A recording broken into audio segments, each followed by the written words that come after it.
No, you don't see one most of it. Freezing.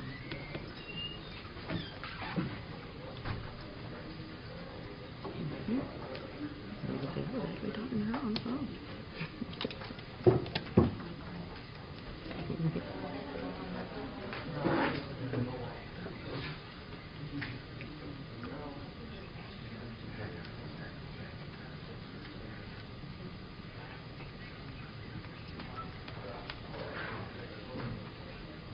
I hate it. I try to turn my face away, so you probably won't get a good look.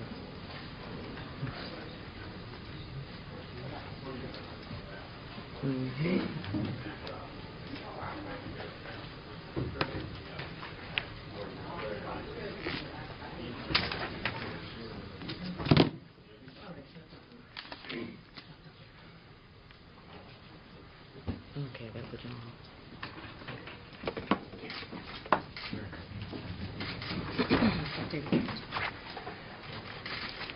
All right. Calling case number 15005121, the People versus Mitchelle Blair. This matters before the court for sentencing. Here's the please. Karen Goldfarb, Your Honor, appearing on behalf of the people. Go ahead, Mr. Harris. Good morning, Your Honor. Wyatt Harris, P54891, on behalf of Mitchelle Blair. She stands to my right. Okay, Mr. Harris, have you had an opportunity to go over the pre-sentence report with your client? I have, Your Honor. Any additions, corrections, or deletions? There are none, Your Honor. Okay. Anything from the people? Any victim impact statements to be made? I will state for the record that I did receive a statement from Alexander Dorsey.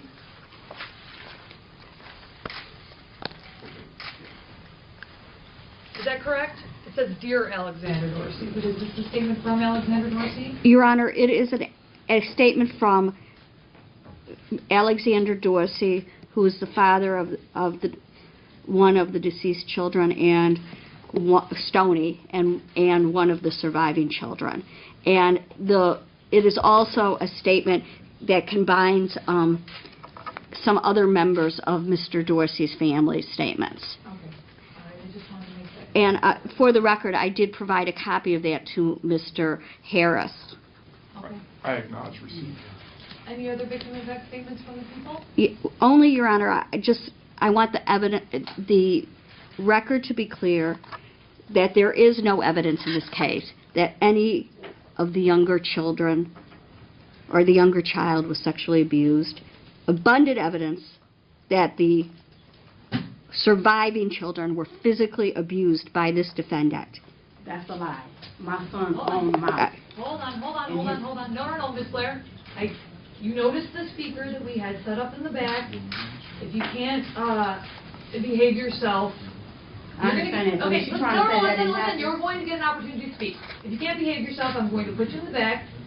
We'll finish our portion of the proceeding. I can bring you back out here to speak, because you're going to get an opportunity. But if you interrupt people, I have to put you in the back. So it's just this one. Okay. Go ahead, Ms. Goldfarb. That's the evidence, Your Honor. No physical evidence that that younger child was physically abused. No eyewitness to physical abuse, or sexual abuse in that child, but abundant evidence that he was physically abused, as was his surviving sister, by this defendant. People have nothing else. Okay. Mr. Harris, is there anything you'd like to say before I give your client an opportunity to speak? Yes, Your Honor. Go ahead. I have had an opportunity to speak with Ms. Blair over a couple months. Her story has not changed.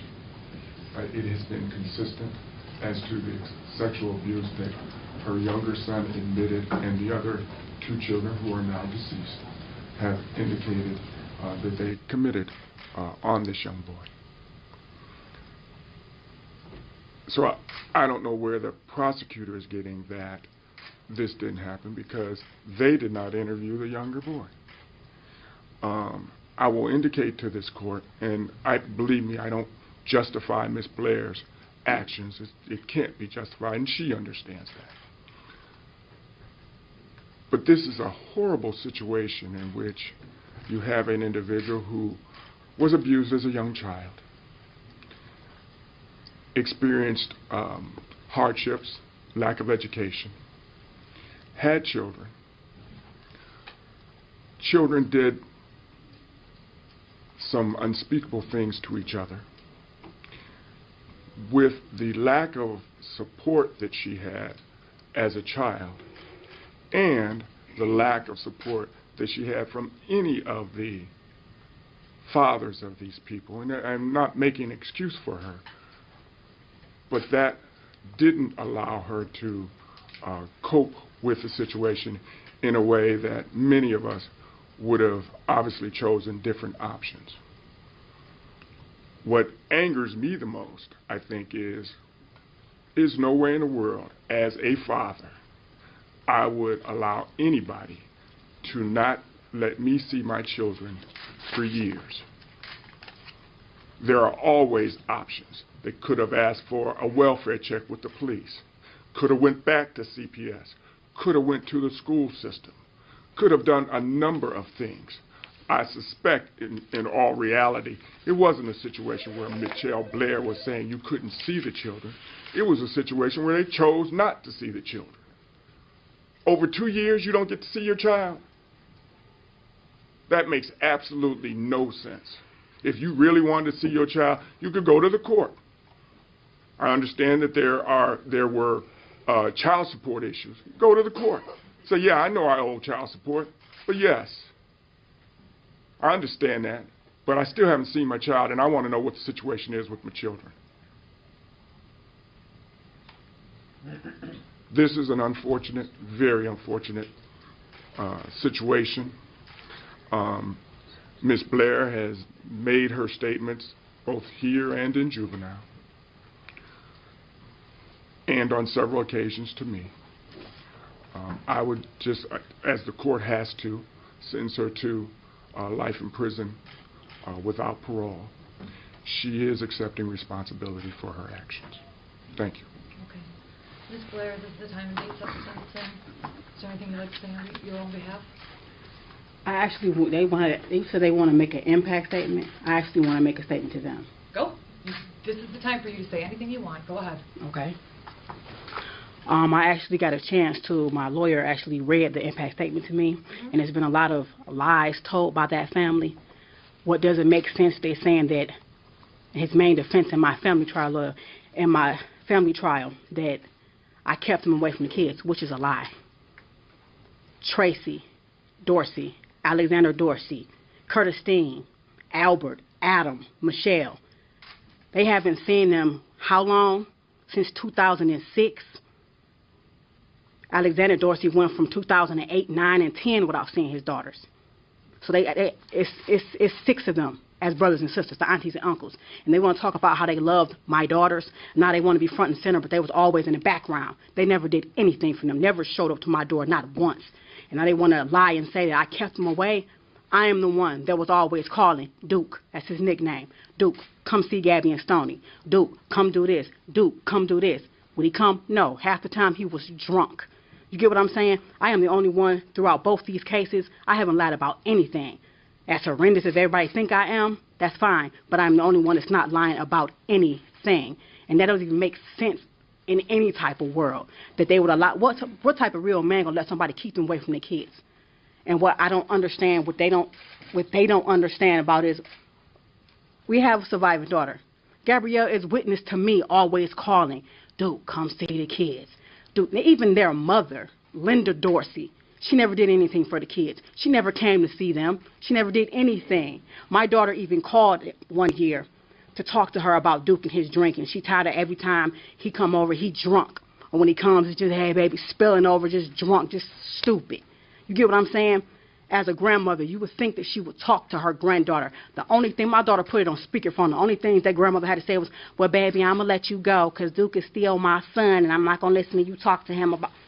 That's your granddaughter, and she coming to you about your son. That's all you had to offer to her.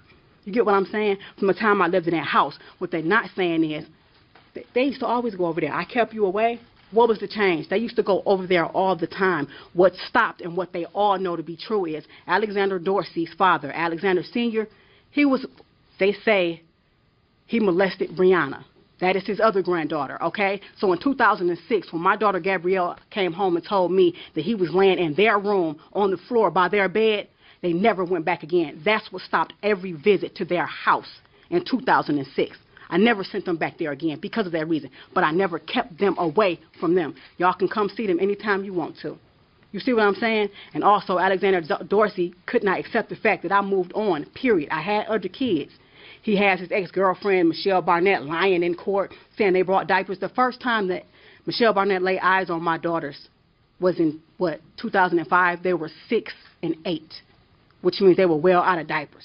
Okay, They're talking about food and money. Come on now. They did nothing. You're getting off track here. And I know you're very resentful of the fathers, but this is really... Yes, because I'm not trying to blame any of the actions that the kids did on the fathers. You get what I'm saying? Yep. My whole thing is, tell the truth. Y'all wasn't there. This whole family, I'm seeing faces that I ain't seen in years.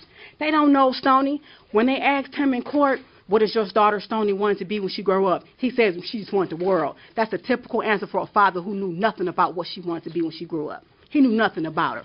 They know that he's a pissy drunk. They do nothing.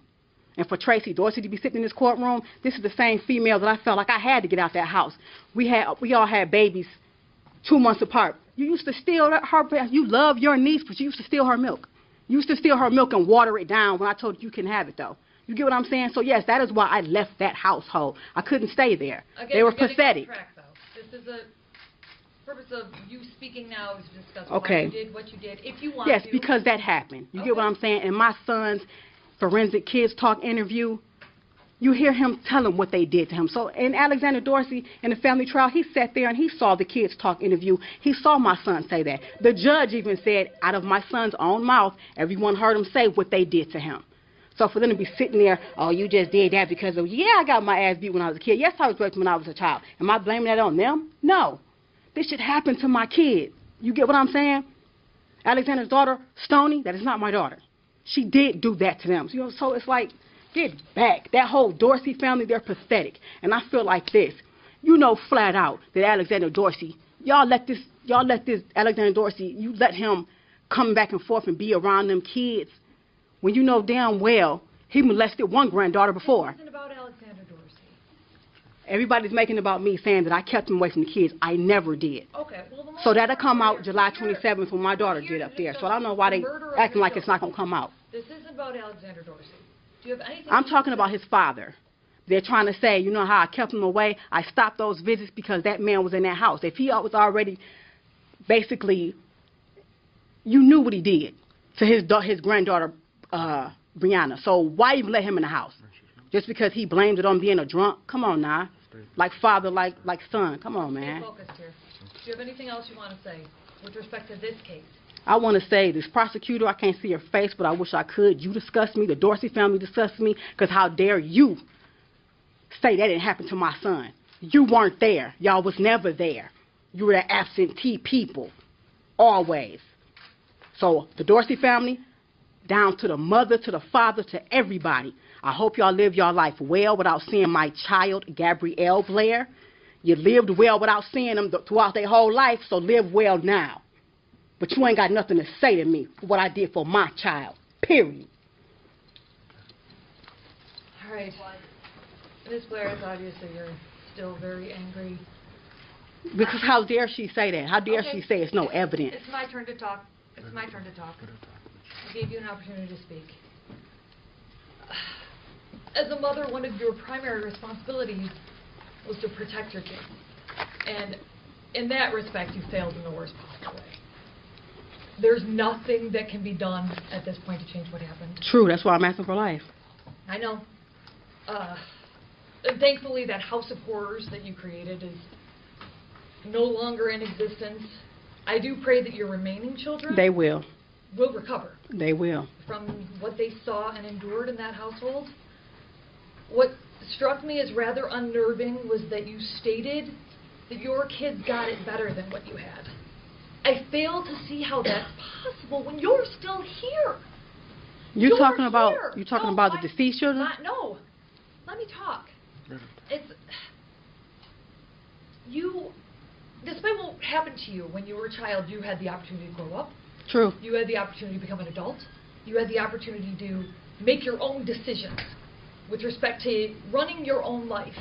And you were blessed with 4 children. Stoney and Stephen are never going to have that. They don't have those same opportunities. And when I think about all of the possible joys that they could be missing out on. One thing that strikes me as the greatest tragedy here is that they will never know what a life is like without experiencing fearing their mother. They will never know the joy of what could have been in their life without having you in it. They lived in terrible fear of you. And I find that just so sad in this case. After all is said and done, you imposed the death penalty on your own children. I did. And you readily admit it, and you want to take responsibility of it. You're therefore sentenced to the Michigan Department of Corrections for the rest of your life without the possibility of parole, meaning, of course, that you will never get out. You will receive, yes. You will receive credit for 115 days.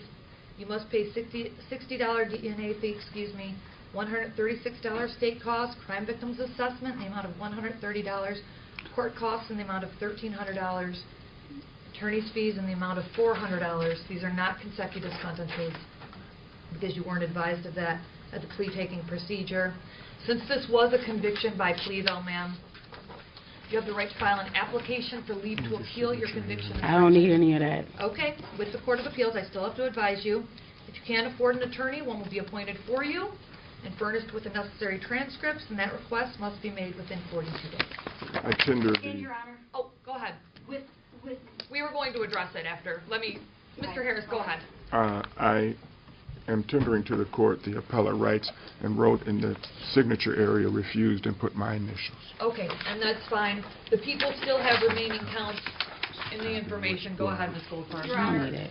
with regard to the information, the people would move to dismiss without prejudice count 2, count 3, or no, excuse me, count 2 and 3 are what she pled to. Count 1,